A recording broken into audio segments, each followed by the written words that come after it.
702. Kardec indaga: é lei da natureza o instinto de conservação?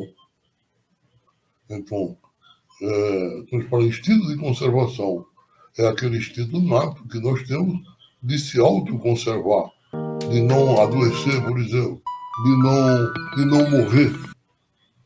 Não é? Quando a gente vê uma doença, o instinto nos leva imediatamente àquele medo e àquela reação, e nós procuramos meios de evitar que a doença extinga o nosso corpo. Então, isso é um modo racional de que nós temos para que a gente possa evitar determinadas coisas que possam levar à extinção do nosso corpo. Fez a pergunta: a lei da natureza é a lei da natureza de conservação? Ele diz: sem dúvida.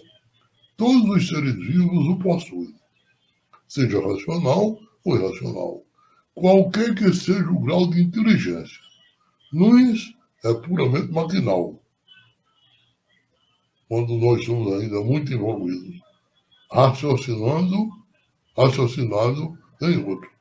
Quer dizer, numas atividades, nós somos puramente maquinal.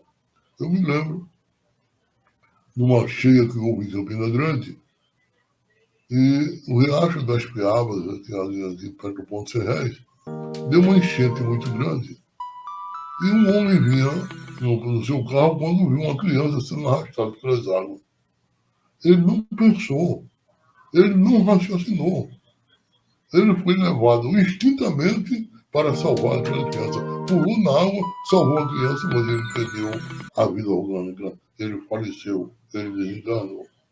Então, essa atitude é uma atitude maquinal, embora seja muito elevado a maneira como ele adotou, porque ele procurou salvar outra vida. Mas o instinto fez com que ele fosse de encontro para salvar aquela criança. Na questão 703, Kardec perguntou: com que fim otorgou Deus a todos os seres vivos o instinto de conservação? Com que fim otorgou Deus a todos os seres vivos o instinto de conservação? Não é? E a espiritualidade diz: olha, porque todos têm que concorrer para o cumprimento dos desígnios da providência. Então, quais são os desígnios da providência? A providência são as atitudes e as atividades do Criador na construção desse universo e na criação dos seres inorgânicos e orgânicos, para que, em perfeita sintonia, trabalhe no sentido de manter o equilíbrio, né? O equilíbrio do universo. É assim, porque todos têm que concorrer para o cumprimento do desígnio da providência. Então, ele não nos fez, digamos assim, entre aspas, não nos fez de graça. Tem um objetivo. O objetivo é que nós possamos ser co-criadores. A gente participe da construção desse universo. O universo está sendo construído. E o homem, inteligentemente, desenvolve ações para esse sentido. Não é? Aí continua os Espíritos. Por isso foi que Deus lhe deu a necessidade de viver. Acresce que a vida é necessária ao aperfeiçoamento dos seres. Eles o sentem instintivamente, sem disso se aperceber.